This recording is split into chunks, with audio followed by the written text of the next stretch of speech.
many notes, but that's okay.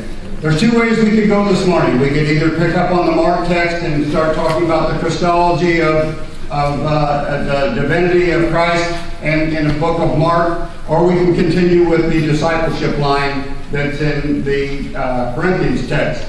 And I think that one of the important things for us as we think about headed towards Advent or towards Easter is, we'll make the switch to the divinity in a couple of weeks. Right now we're going to stay on the discipleship line. We were talking last week about, 2 weeks ago, about the right message, about John, some of John's disciples having an incomplete gospel. And then last week we talked about the fisherman game plan to the Super Bowl.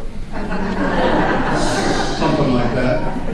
We talked about having the right bait and where to cast our net. We talked about the right time to share the faith, to share the gospel. We talked about the right place to share it. There's always a place that will afford itself, that some places aren't the right place.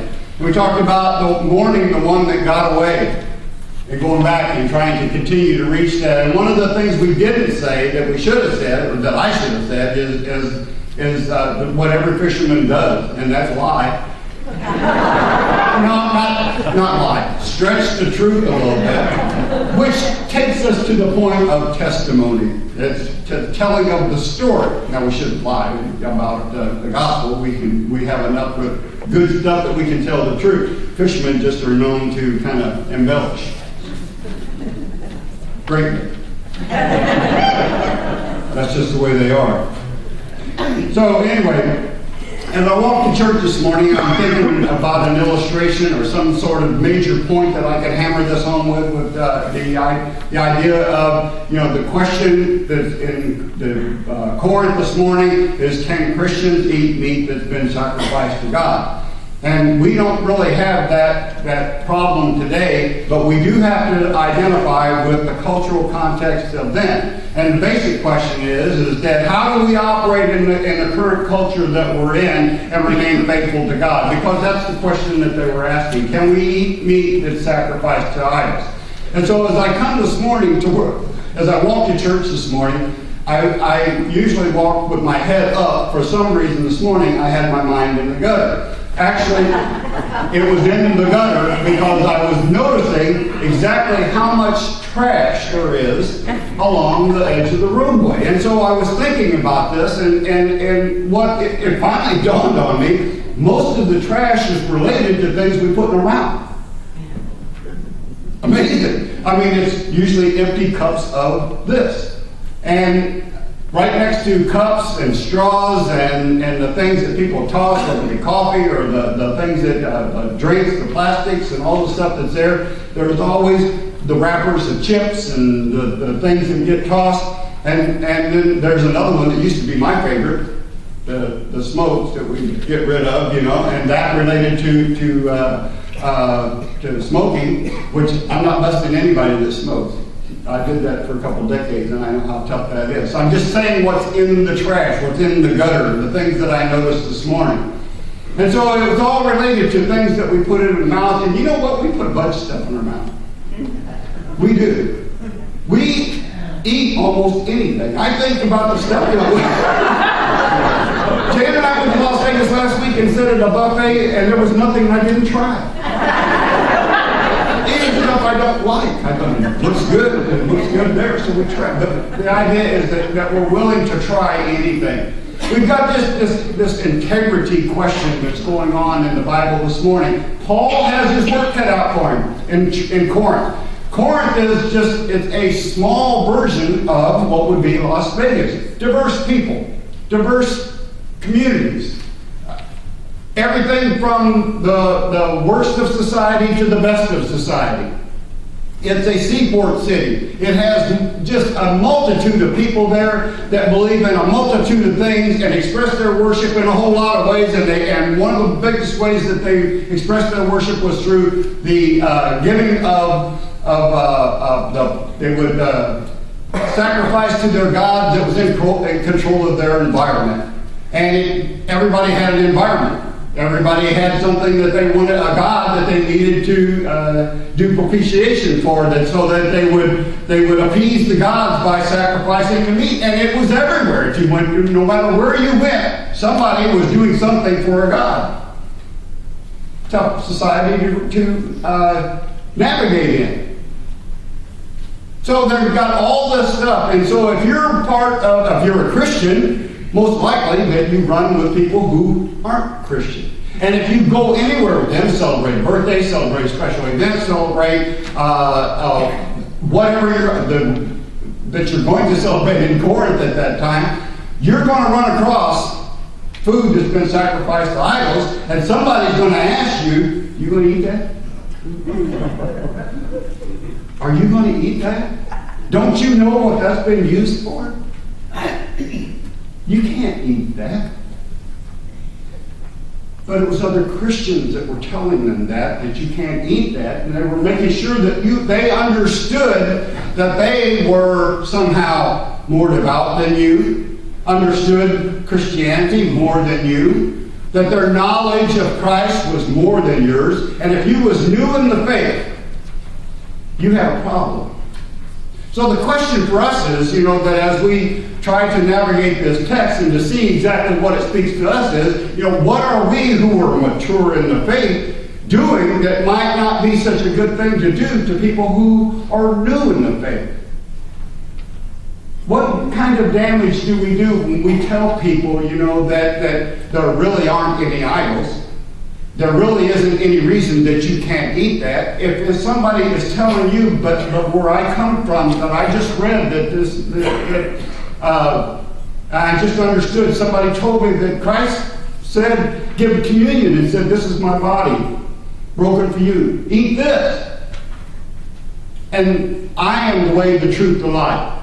And I am the one to be worshipped, not these idols and stuff. And so, if you're going to be part of the Christianity that I understand, and I know I'm new to the faith, but I'm not doing that. Oh, what do you know? Kind of interesting. McKeon's not here this morning, so I'm going to share a story about him. I asked him, he said it was fine, but it would have been better if he was here today. McKeon told me when we did the worship service, the 5:30 service the first time, McKeon comes up to me and he says, we had a band over here, we had all going into drums and singing and the groups leading and all that stuff, and it was just great. And he came up to me afterwards and he said, now that was worship. That was what connected him to God. That was his experience that he liked. And somebody else would say, that wasn't worth nothing. That was almost as going to be blasphemous. McKeon goes to Central every once in a while, down in Las Vegas, because they have hundreds and hundreds and hundreds of kids just like him that connect to God through the music that they sing and the praise songs that they sing. And McKeon come back there, it was about a month or so ago, and I asked him how things were going. He goes down there, not every Sunday, most Sundays that he's here. But I will bet you that since he's not here, that's where he's at this morning. But he said to me, that afterwards, I said, how you doing? How's it going for you down in Central? I said, are you really getting into the Word? He said, yeah, it's great. He said, it is just great.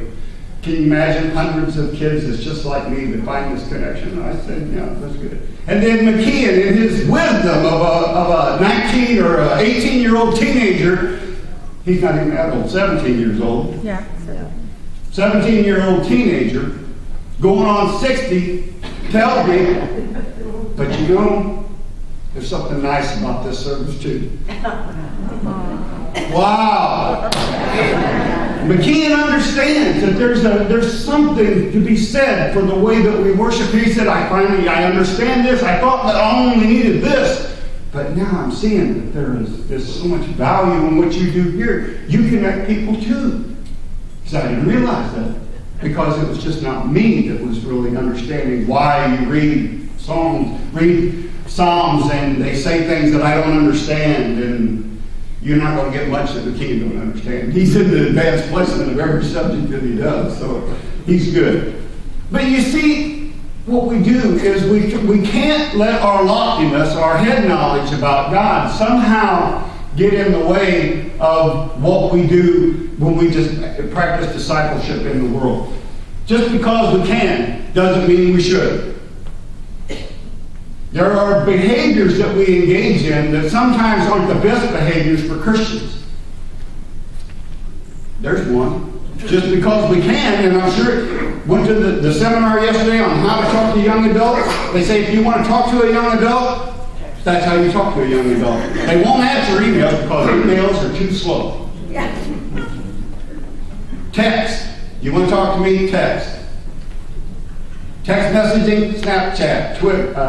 Yeah, they don't like Twitter either because they don't understand hashtags. So you guys all understand hashtags. So they quit doing that. Once you learn how to do it, then they don't want anything to do with it anymore. And they can tell you exactly what's on their mind in 140 in text messaging using 140 characters that you don't know what they mean. Just because we can, doesn't mean we should. Just because I can eat meat sacrificed to idols and it means nothing to me, doesn't mean that when you're around me that I should do that. I shouldn't engage in that behavior. It's not good. It said that, I love these pictures. It said that you know, today being Super Bowl Sunday, that we look at the Super Bowl as in a special way, because the Super Bowl has so many values that are reflected of our culture. It said, you know, the values of any given society can be just about judged by what we watch on television. What they show us on TV is what we demand that they show us on TV, you see? If we didn't really want that, there wouldn't be much good about putting it on television, because we wouldn't watch it. So when we start flipping all them channels and you say, who watches that stuff? It's us. It's us. But when we look at the Super Bowl and we see about why it's so important, it's an event. It's a cultural event. It's a cultural event that is based on dominance. One team trying to beat the other team. One person trying to outrun the other person. One team trying to outscore. It's based on a dominant scenario. That's how you win the game. And so we value things that dominate others. And Paul's saying that there's a better way when we talk about Christianity and discipleship, it's not based on dominance. Just because that you know all the stuff doesn't mean that you should beat people up with that. Maybe they don't understand as much as you do. Try a better way. And that's why, what do you find in 1 Corinthians 12? He tells you, love's a better way. It's not about you. Putting other first, that's what it's about. Do it with love. Love's patient, kind, not rude or arrogant, doesn't insist on its own way. He didn't write that so that everybody that gets married this year will have something at their wedding. He did this because there's a better way of engaging in discipleship. There's a better way for us to go about the business of making disciples of Jesus Christ for the transformation of the world, because if we try to use our knowledge to influence them, do what I say, because I know more than you do, where's that going to go? It isn't going anywhere. It isn't going anywhere, because we live in a culture in America that says, I can do what I want to do. I'm smart enough. I can figure it out my own way. And if you're going to beat me up with that, I don't need you either. So if we're going to build this body of Christ the way that we should be doing this, and inviting others in and participating with us, you know, that we should try a mentoring approach to discipleship. Not where we insist on our own way, not that we insist that everyone in here look just like us, because if they do, then on Sunday morning, will we have diversity in our congregation? Everybody will look just like us. One of the models of church growth that we've been reading here lately tells us that what's going to happen is that we will become a certain type of worship service. And the people that like that worship service are the ones that show up here. And the ones that visit us that don't like that won't come back. But We can change, and offer a little bit more. But as we look around at the uniformity of the people that are here, we understand that the reason you're here is you feel pretty comfortable here and you like it here.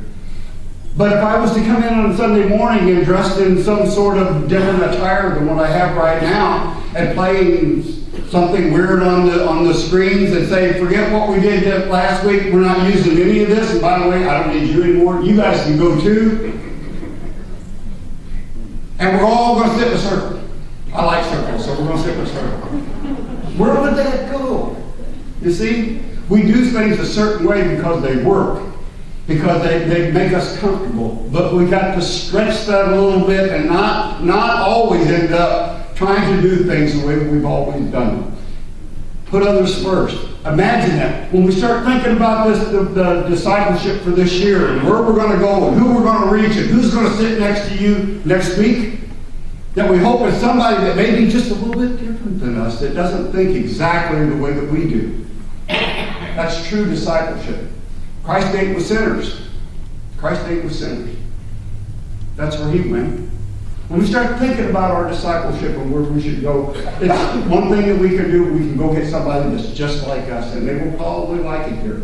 But if we go get somebody that's not just like us, if we're not careful with our welcoming, with all the things that we do, if we try to make them forget about don't eat meat, you can eat anything you want to, changing the rules to our own understanding, you see, to the way that we do, and we're on thin ice. We're on thin ice as far as discipleship goes. There's nothing wrong with mentoring people along. We want to get them to where you're at, mature in the faith.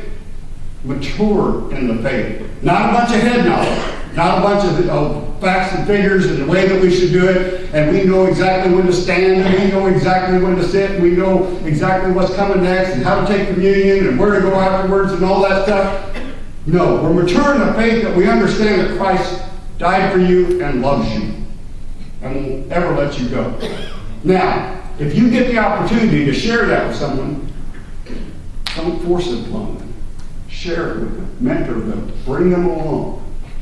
How do we get by in a culture that's constantly based upon dominance and doing and the strong are the ones that rise to the top? That's maybe true, and there's nothing wrong with parts of that. But we got to allow people to come and walk with us along the way. We have to open up our hearts, open up our minds, and open up our doors. Thanks be to God.